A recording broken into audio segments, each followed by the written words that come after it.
contacted by over 400 of my constituents who are calling for greater regulation of social media and young people's use of it. There is disagreement there about whether this should be a full or a partial ban and exactly which age this should be introduced. Regardless of where the government's consultation leads, there will be a cliff edge and young people will at some point start to engage with the digital world. So with that in mind, I'd like to ask what engagement the department are having with the Department for Education's curriculum review to give young people the skills, information, support they need to identify online harms and online misinformation.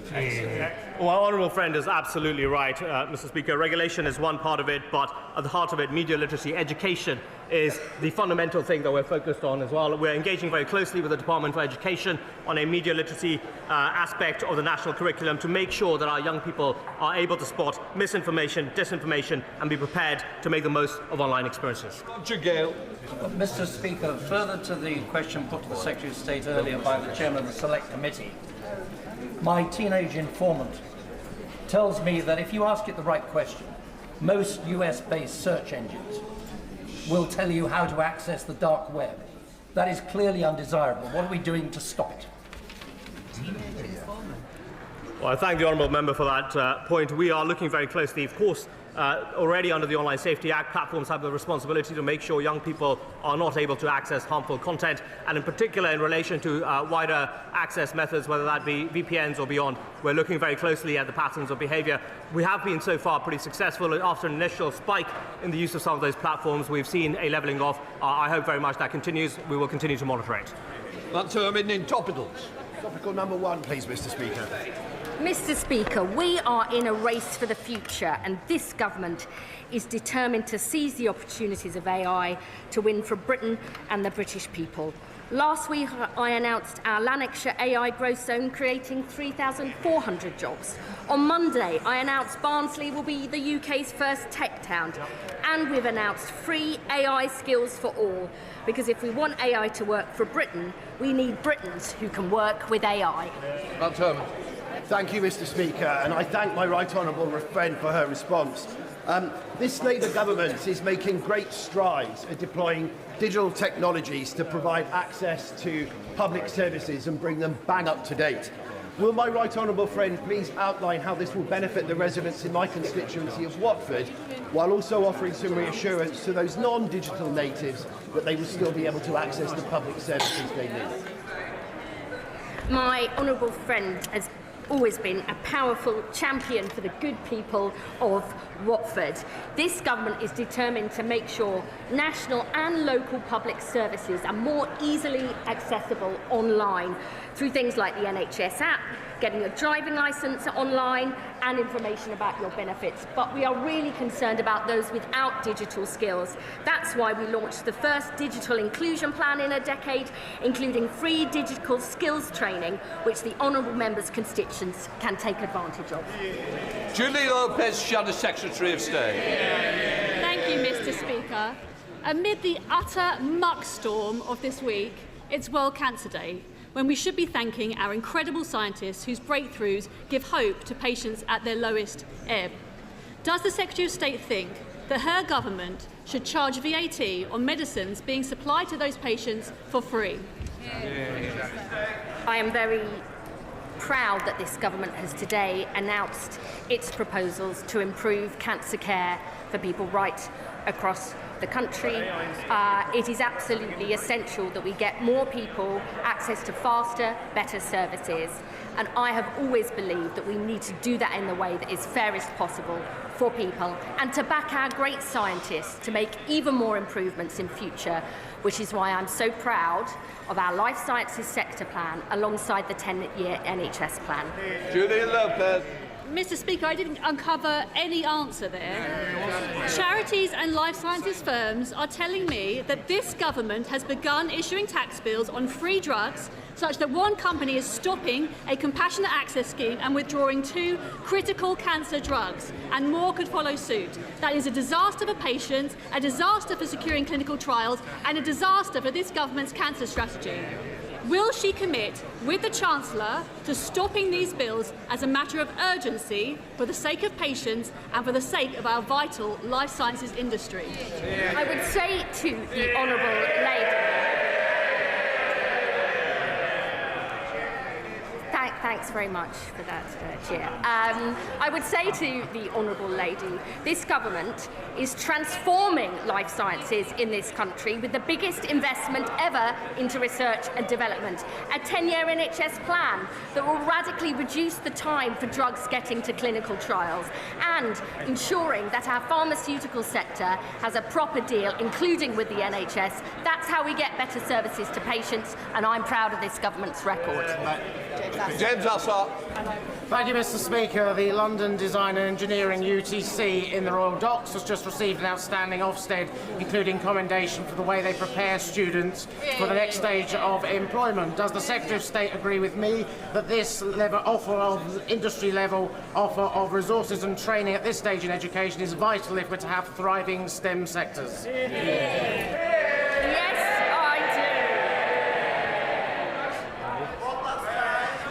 Why this government is expanding high-quality apprenticeships and technical pathways like the ones on offer in the Honourable Member's constituency. We're investing £725 million to deliver more apprenticeships for young people, rolling out new apprenticeship units in priority areas like engineering, alongside £150 million partnership with mayors to connect young people to local opportunities, giving young people the skills, hope and opportunities they need to build a better life. That's what this Labour government is all about. John Murray.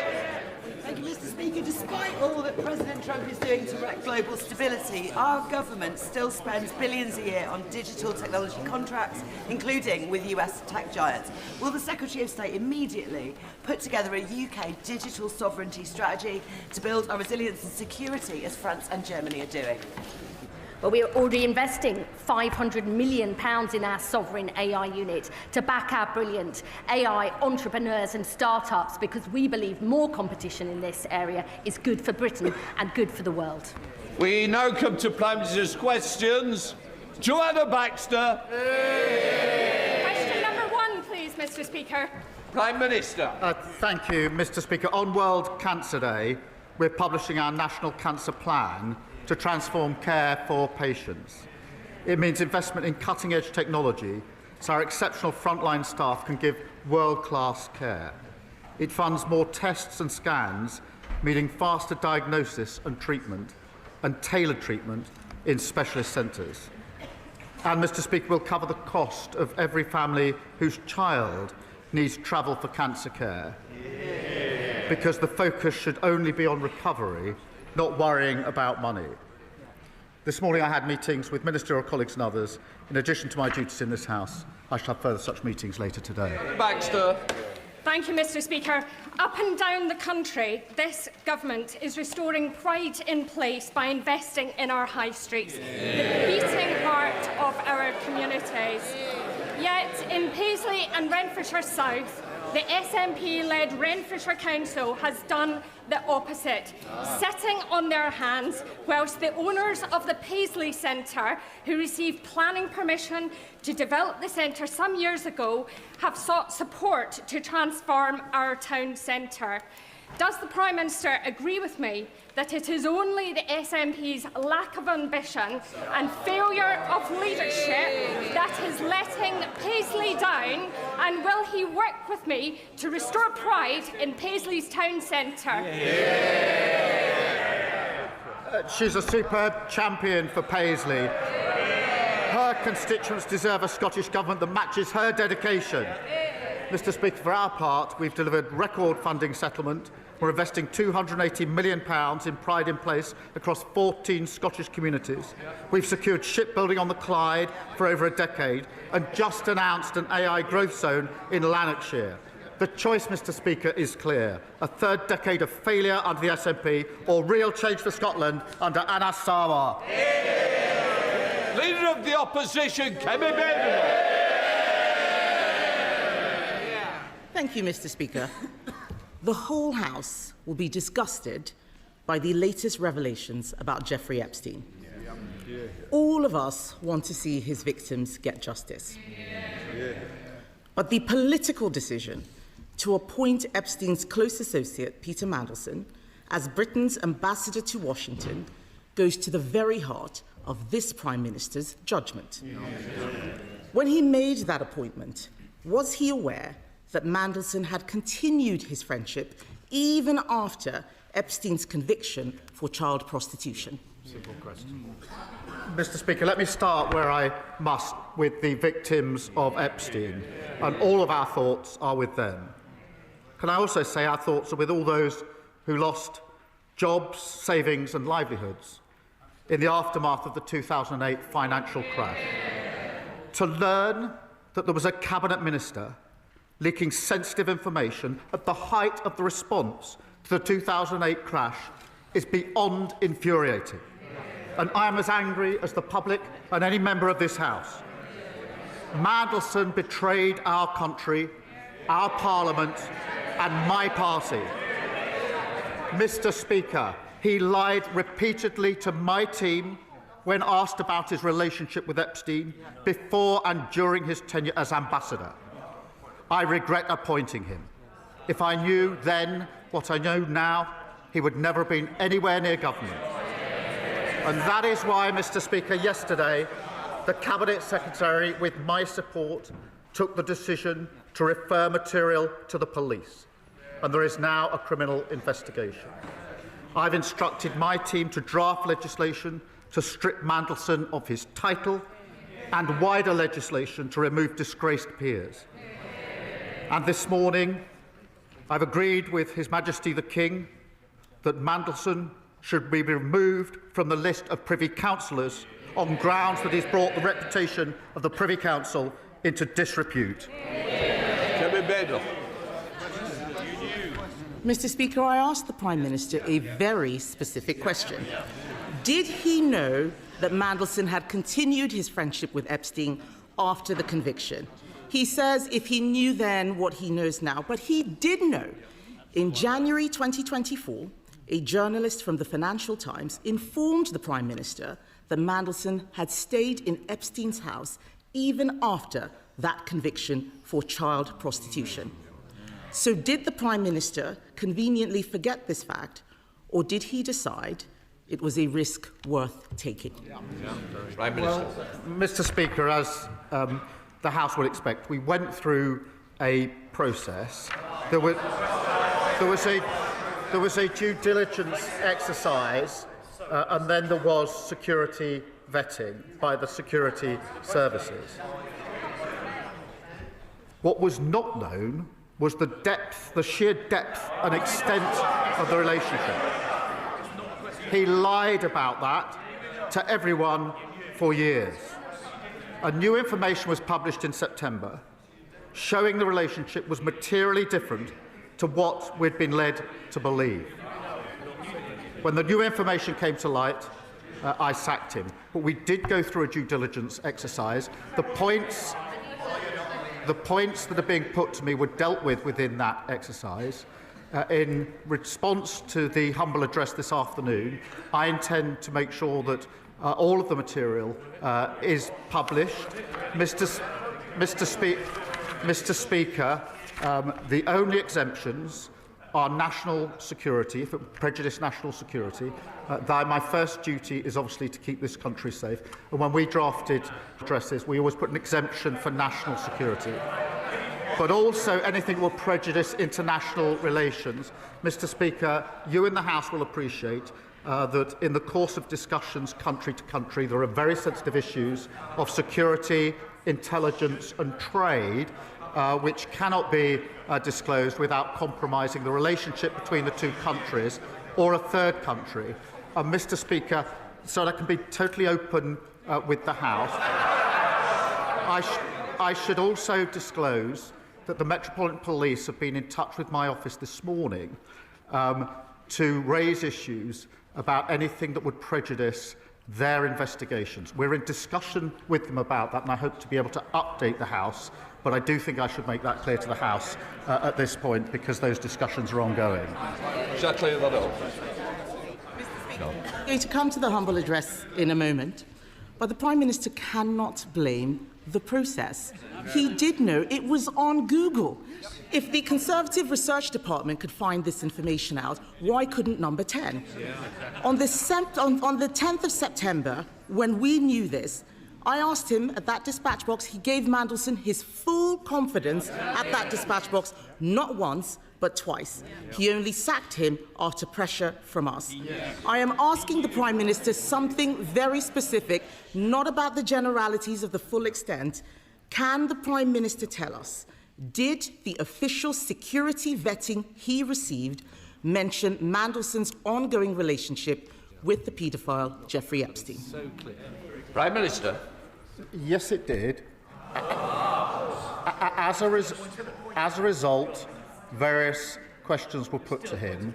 I intend to disclose to this House all of the national security, prejudice to international relations on one side. I want to make sure this House sees the full documentation, so it will see for itself the extent to which time and time again Mandelson completely misrepresented the extent of his relationship with Epstein and lied throughout the process, including in response to the due diligence. Kemi Badenoch.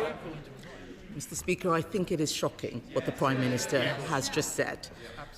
How can he stand up there saying that he knew, but he just asked Peter Mandelson if the security vetting was true or false? This is a man who had been sacked from cabinet twice already for unethical behaviour. That is absolutely shocking. And that is why later today, my party will call on the government to release all documents relating to Mandelson's appointment, not just the ones the Prime Minister wants us to see.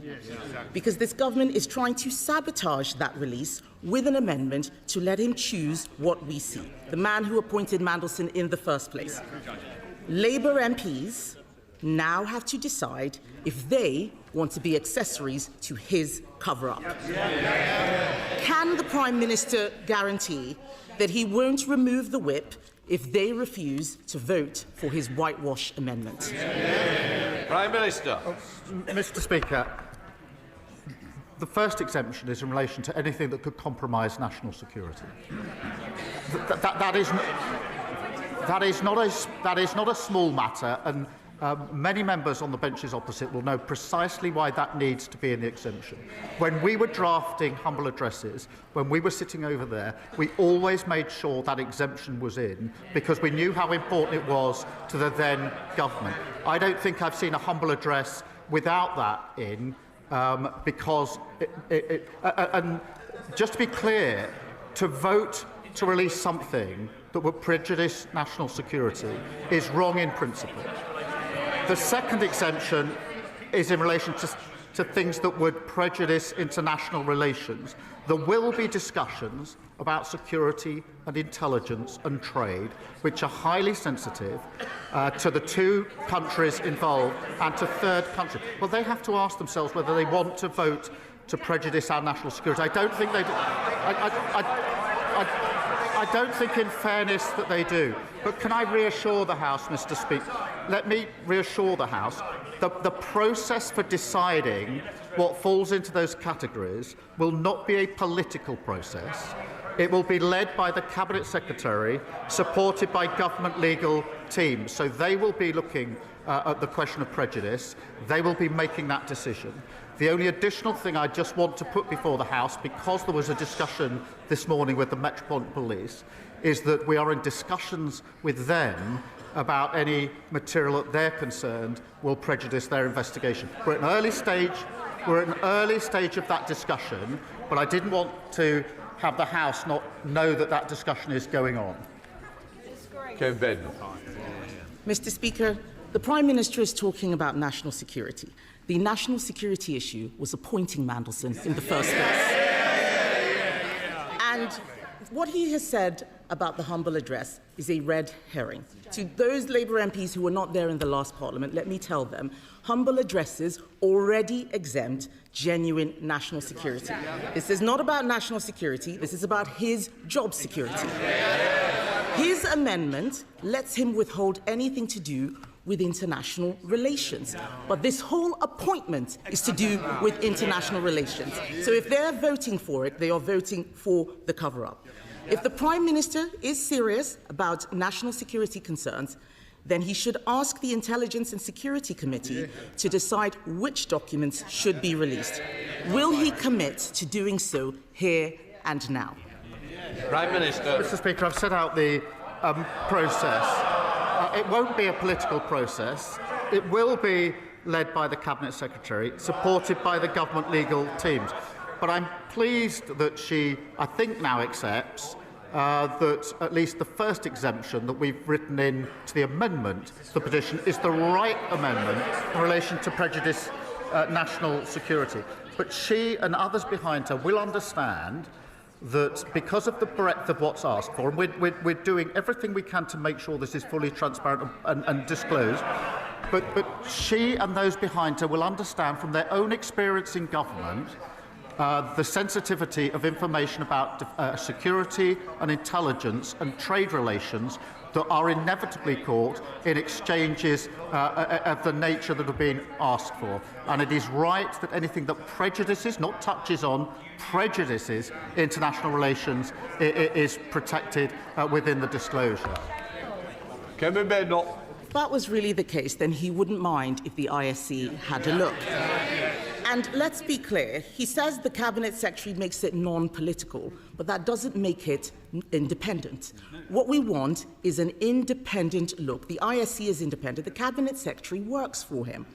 We know that there will be a cover-up because this implicates the Prime Minister and his Chief of Staff, Morgan McSweeney, a protege of Peter Mandelson. The Prime Minister chose to inject Mandelson's poison into the heart of his government on the advice of Morgan McSweeney. His catastrophic lack of judgment, telling us now that he did know, has harmed the special relationship. It has endangered national security. It's not the humble address, it's him. It's compromised our diplomacy, and it has embarrassed our nation. After all of this, does he have the same full confidence in Morgan McSweeney that he had in Peter Mandelson? Prime Minister. Morgan McSweeney is an essential part of my team. He helped me change the Labour Party and win an election. Of course I have confidence in him. But, Mr. Speaker, whatever is slung across this dispatch box, I don't think it's right for the Cabinet Secretary to be denigrated in that way and to suggest that he would be involved in a cover-up. There's the politics that comes over the dispatch boxes, but I honestly don't think it's right to impugn the Cabinet Secretary in that way. And I suspect in their heart of hearts, many on those benches would agree.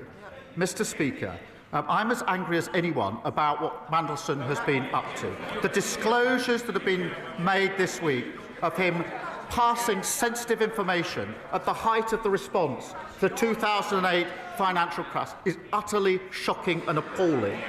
He's betrayed our country. He's lied repeatedly. He's responsible for a litany of deceit. But this moment demands not just anger, but action. And that's why we've moved quickly, referring material to the police, publishing legislation so we can remove titles from disgraced politicians, and stripping Mandelson of his Privy Councillorship. That is what the public expect, and that is what we will do. Libins. Thank you, Mr. Speaker. Every month, people across our constituencies are injured by illegal e-bikes being ridden at 30, 40 and 50 miles per hour through our town centres and parks. But for every illegal e-bike that the police seize and crush, another 10 hit our streets because they are too freely available to buy. That's why Cumbria's Police, Fire and Crime Commissioner and 28 other police commissioners across the UK are now backing my bill, which would ban the sale of illegal e-bikes. Will the Prime Minister set out what action the government will take to protect the public and ban the sale of these monster bikes? Prime Minister. Can I pay tribute to my honourable friend? She's a tireless campaigner to stop these antisocial, dangerous bikes terrorising communities. Our crime and policing bill means police can seize bikes without issuing a warning and destroy them. A product safety law means authorities have the powers to intervene to stop the sale of unsafe e-bikes. But I share her determination to get these bikes off our streets. Sir Ed David, Leader of the Liberal Democrats. Mr. Speaker, can I thank you and the Prime Minister for your responses to my tribute to Jim Wallace on Monday, and urge the whole House to read the wonderful tributes made to Jim in the other place yesterday. Mr. Speaker, I've been thinking how it must feel for the victims of Jeffrey Epstein and their families, hearing more and more stories of how rich, powerful men were currying favour with a paedophile sex trafficker, such as Peter Mandelson, sending government secrets to help Epstein enrich himself further. Seeing Mandelson made ambassador to the United States, even after his links to Epstein had been extensively reported by both the Financial Times and Channel 4 News. So can the Prime Minister tell us, given he now admits he knew about those links, before he gave such an important job to one of Epstein's closest friends, did he think at all about Epstein's victims? Mr. Speaker, we looked at the material. There was a process. There was then, as he will understand, there was then a security vetting exercise as well. And that's why I started by saying all of our thoughts are with the victims of Epstein. He is right at the beginning of his question to express anger at the material that has recently come out in relation to sensitive information in the aftermath of the 2008 crash. And that is why yesterday, working with the Cabinet Secretary, we referred a material to the police, which has now led to the criminal investigation that is going to follow. Mr. Speaker, I think the victims of Jeffrey Epstein deserved far better than that. They deserve Peter Mandelson not being appointed in the first place. We don't even know the full extent of the British establishment's involvement in his appalling crimes, or how many British girls and young women were trafficked by him. So we need a full public inquiry, both to get justice for the victims and to protect our national security. Mr. Speaker, the Polish government think Epstein may have been spying for Vladimir Putin.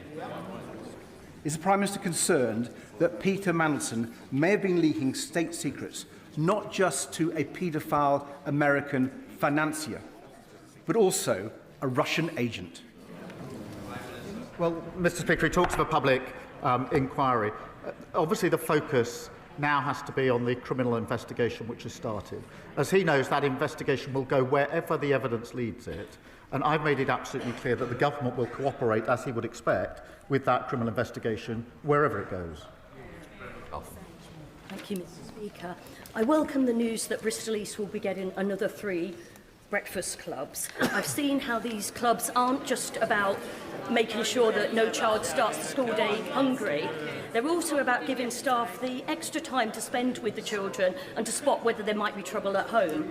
And on that note, can I urge the Prime Minister to work with schools on our manifesto commitment to identify children with parents in prison to make sure that those children get all the support that they need? Can I thank her for raising this and confirm that we're looking at how we can strengthen the support in place for these children so no child falls between the cracks.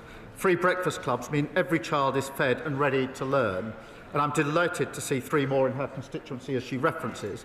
But I also want to mention Rushbrook Primary Academy, Oasis Academy Aspinall, Longsight Community Primary, St Bernard's Roman Catholic Primary School Manchester, all soon operating free breakfast clubs in Gorton and Denton. Sybil Roberts. Diolch yn fawr iawn, Llyfarydd. The victims and survivors of Epstein and his circle of overprivileged elite are at the forefront of my mind here and now. Mandelson, we now know, described Epstein's release from prison after being sentenced for child sex offences as Liberation Day. This man's association with Epstein was known when the Prime Minister personally appointed him as the UK's ambassador to the USA. Yep. How can we trust the Prime Minister's judgment? And in questioning that, how can we trust him to remain as Prime Minister? Can I join her in the disgust in the comments that she just read out? But to be absolutely clear, the scale and the extent of the relationship between Mandelson and Epstein was not disclosed. On the contrary, it wasn't just not disclosed. Mandelson lied throughout the process and beyond the process. He lied, and he lied again to my team. Luke Charters. Speaker, an EU agri-food deal would boost exports and cut supermarket prices. The CBI backs it, and according to Best for Britain's polling, 62% of the public do. But surprise, surprise, Reform oppose it. I thought the member for Ashfield wanted 30p food. Does the Prime Minister agree that while some opposite prefer temper tantrums with Brussels, this Labour government must build closer ties with Europe to cut the price of the weekly shop? Well, Mr. Speaker, right, the deal that we've struck with the EU means lower prices at the checkout, more choice on the shelf, and more money in people's pockets. It's good for British fishers and farmers who face less red tape, selling our world-class produce into a crucial market. It comes alongside the opportunity for young people to work, travel across Europe, the work we're doing to cut energy bills and closer work on defence. All of this is opposed by Reform and the Tories, who sold the myth, botched Brexit, and left families and businesses paying the price. Charlie Juhas. Mr. Speaker, now I'll give the Prime Minister some brief respite from Peter Mandelson. However, he will also be familiar with the name Phil Shiner, the disgraced lawyer who was struck off and convicted for repeatedly inventing vexatious cases against British troops in Iraq. So it is something of a surprise that the Prime Minister authored a chapter in Mr. Shiner's book about pursuing our veterans via the ECHR. So can I ask him specifically, was he ever instructed by Mr. Shiner's law firm, Public Interest Lawyers, to act in any legal case? Let me be absolutely clear about this. As soon as there were any allegations of wrongdoing by Phil Shiner, I've had absolutely nothing to do with him. Thank you, Mr. Speaker. In Aldershot and Farnborough this year, we are looking forward to hosting the National Celebrations for Armed Forces Day in the home of the British Army. Businesses in my community welcome this government's record investment in defence in the years ahead, but our banks still struggle to lend to defence companies because of international regulations. Will the Prime Minister ensure that the UK works with Canada and our other allies to found the multilateral Defence, Security and Resilience Bank, so that we can get money moving to our defence industries, get our armed forces what they need, and stand firm against our adversaries? Well, I'm delighted that Aldershot will be hosting Armed Forces Day because they've got a hard-working Labour MP and a Labour council. Our historic defence spending uplift must be an engine for growth and jobs here in the United Kingdom. That's why we're committed to spending an extra £2.5 billion with SMEs. I do agree with her. It's vital that we work in lockstep with our allies, particularly in Europe, to enhance and align our defence capabilities. We're therefore working at pace to identify the most effective mechanisms for greater multilateral cooperation. Dr. Neil Hudson. Thank you, Mr. Speaker. Prime Minister, for months our communities in Epping have been deeply distressed by the Bell Hotel reopening as an asylum hotel. My thoughts remain with the victims of the sexual assaults, including the 14-year-old Epping schoolgirl. That trauma compounded by the offender's mistaken release from prison. Weekly protests continue, some of which have become violent, with injuries to 10 brave police officers. I am very grateful to the Asylum Minister for meeting with me recently about this untenable situation. But will the Prime Minister please listen, act now, close the Bell Hotel once and for all, and help restore our town of Epping?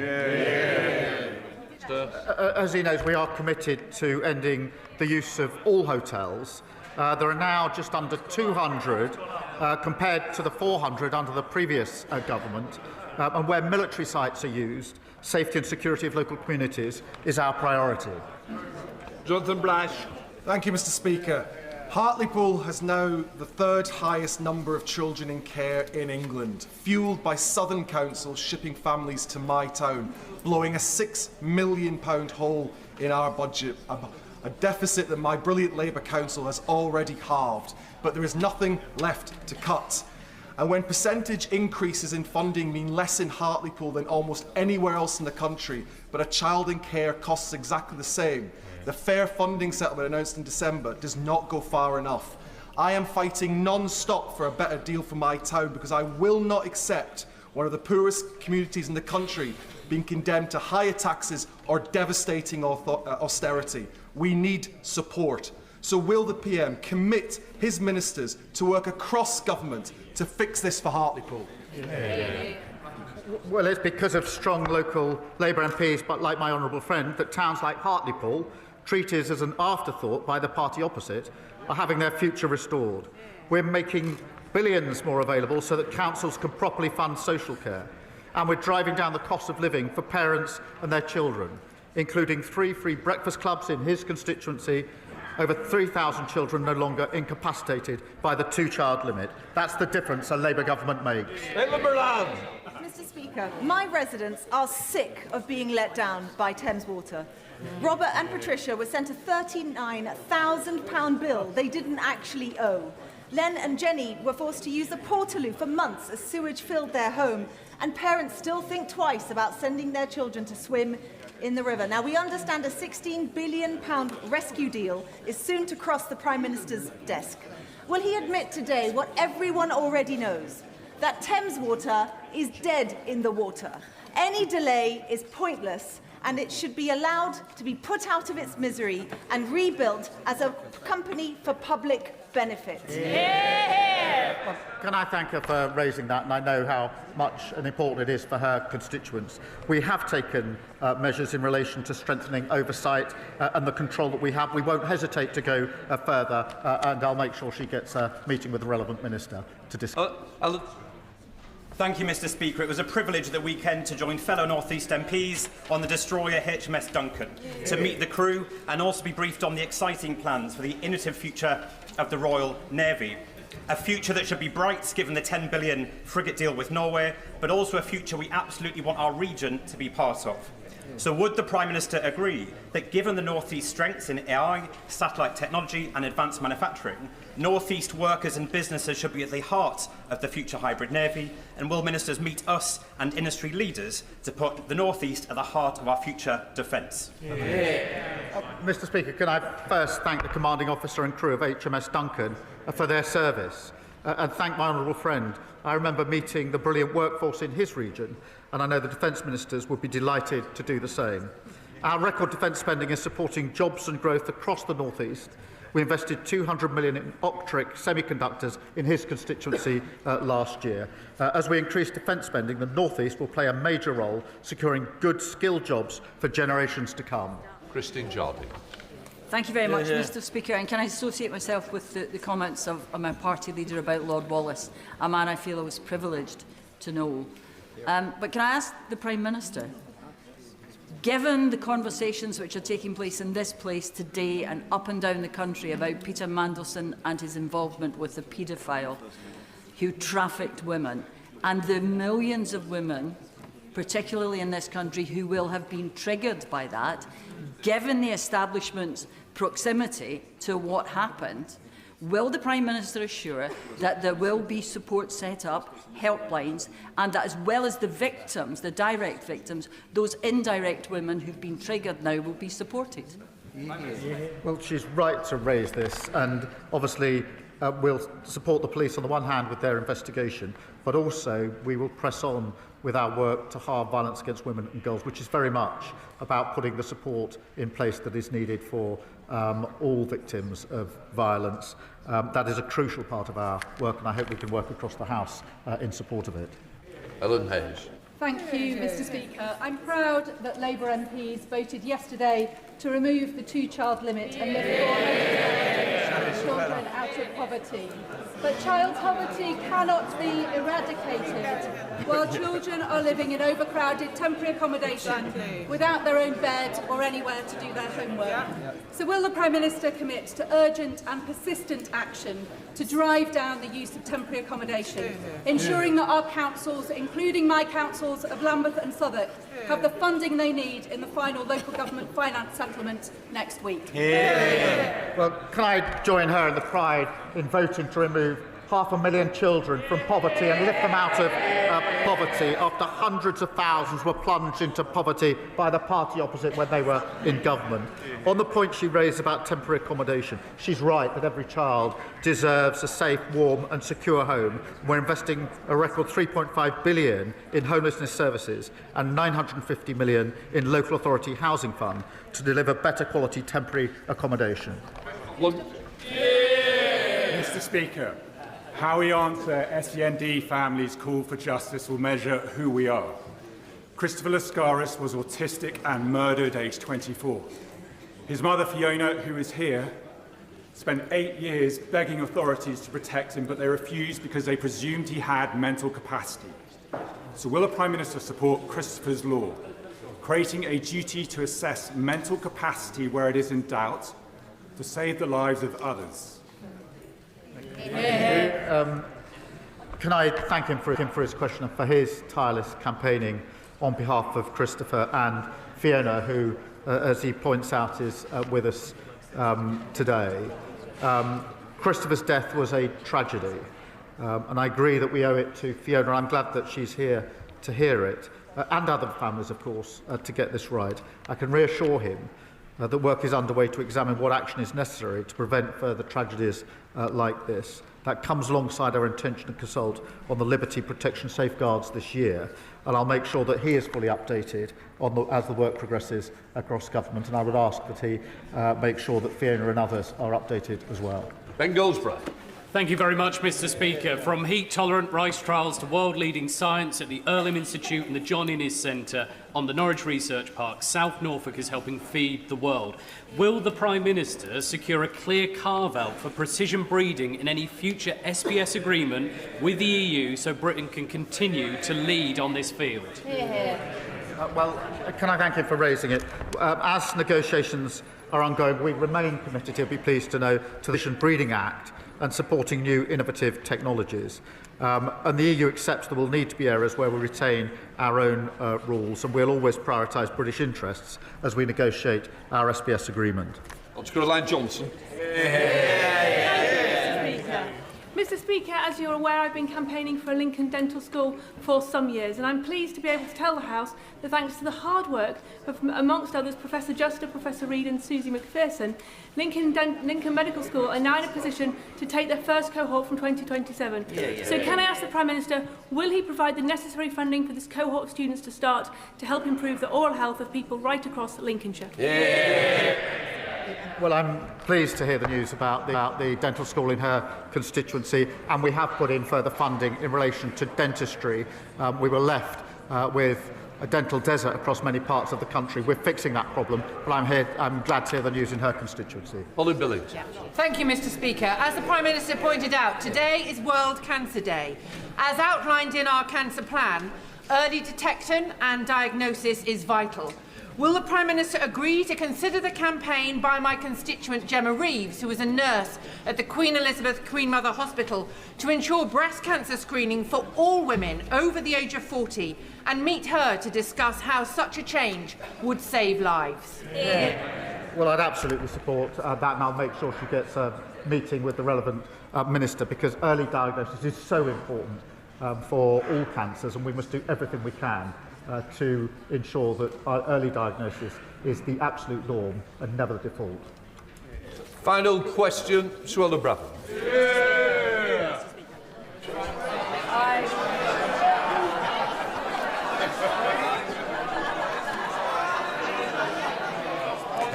She's mute. Give her a moment.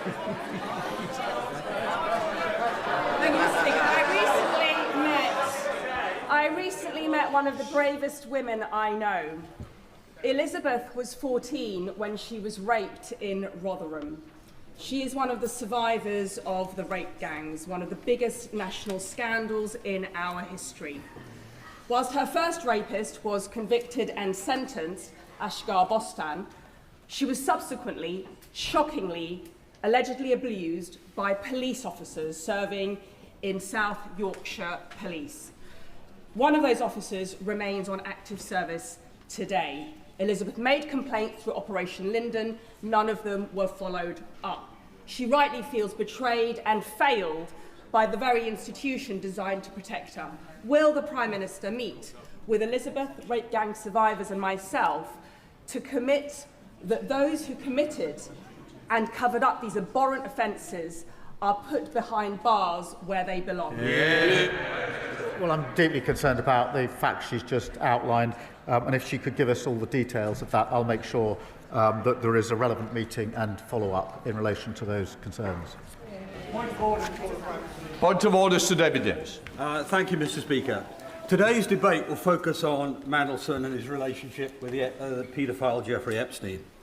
However, it will not cover his relationship with another alleged paedophile, murderer, gangster, specialist in bribery and corruption, and Putin favourite, Oleg Deripaska, a relationship that may be just as bad as that with Epstein. As European Trade Commissioner, Mandelson made decisions favouring Deripaska's company by $200 million a year. Mandelson avoided proper investigation by lying about the timing of his relationship with Deripaska. Mr. Speaker, how can we find out what investigations were carried out before Gordon Brown and his government appointed Mandelson as a minister? Do you agree this House needs to see this information? If so, how can we obtain it? Yeah. What I would say is, look, this is a very experienced member, and I know he'll pursue this through the many avenues, and I know there is a debate later in which he may wish to catch the chair's eye in order to raise these issues. These are very serious issues that he's raised, and this will be taken seriously, and I'm sure that the front bench has heard it as well. I will leave it at that. Mr. Speaker, please. Point of order. Thank you ever so much, Mr. Speaker. The Prime Minister said that in each humble address that his party laid in opposition, they mentioned national security. Mr. Speaker, the Prime Minister has left. However, I have checked the two most recent humble addresses laid by the Labour Party when they're in opposition, and all members on those benches should be very aware the words national security do not feature even once, because it is not necessary in a humble address. So, Mr. Speaker, how do we get the Prime Minister to correct the record when he's just chosen to leave the room? Don't be ridiculous. Can I just say to you, you put it on the record. I don't want to continue the debate, but you put it on the record, so it's there. Right. Point of order, Church. Thank you very much, Mr. Speaker. Now, the Prime Minister, in response to me just now, appeared to deny ever being instructed by disgraced lawyer Phil Shiner. Yet I have here the 2007 case of Al Jeddah versus the Secretary of State for Defence, where it quite clearly says appellants instructed by public interest lawyers include one Keir Starmer QC. Perhaps the Prime Minister might want to return to the House and clarify his earlier remarks. I'm not here to continue a debate. You put it on the record, we will leave it at that. Right. We'll let the front benches change over.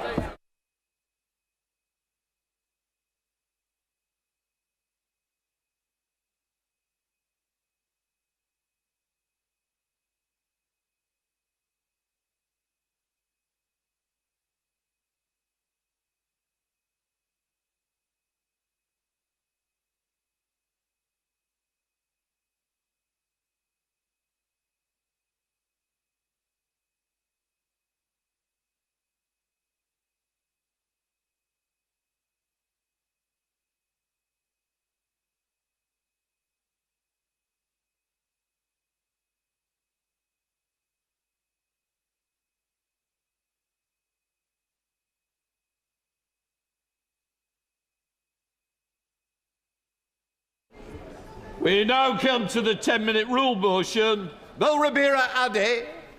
Thank you, Mr. Speaker. I beg to move that leave be given to bring a bill to prohibit giving or receiving a reward for the supply of or for offering to supply human remains or any object partially consisting of human remains, to prohibit advertising the sale, exchange or offer consisting of human remains, to make provision for specified exemptions for those prohibitions and for connected purposes. In short, the buying and selling of human remains. To most people, Mr. Speaker, the thought of buying a bag full of human bones, a shrunken skull or a piece of human leather would be unthinkable. In fact, most people would never have thought that this was something they could purchase, but it is. And there is a growing trade in human remains that takes place through social media, on e-commerce sites, at in-person auctions, in curiosity shops and at oddities markets. Human bones, hair, teeth, skin and other organs are frequently sold by private traders to other private individuals entirely without regulation. I want to put on record my thanks to the members of the Trading and Sale of Human Remains Task Force of the British Association of Biological Anthropology and Osteoarchaeology, who brought the scale of the abhorrent trade to my attention. They worked tirelessly to confront, expose and ultimately bring an end to the private sale of human remains. I also want to thank Afford, who, with the All-Party Parliamentary Group on Reparations, produced the Laying Our Ancestors to Rest report, which addresses the ethical, cultural and historical concerns surrounding African ancestral remains, many of which were taken during colonial rule and continue to be displayed and sold at auction today. Now, Mr. Speaker, I must send apologies to members and give warning to anyone with a weak stomach, because some of what I am about to describe is truly stomach-churning. Members of the task force have documented and shared examples of sales that they have tracked over the years. These include human skulls and skeletal bones, partial or whole, shrunken skulls, elongated skulls, a Papa Golf trophy skull, a child's shrunken head, and skulls that still have hair and soft tissue attached. They have encountered shops selling lucky dip bags of bones, from small boxes for £50 to larger boxes for £90. They have also come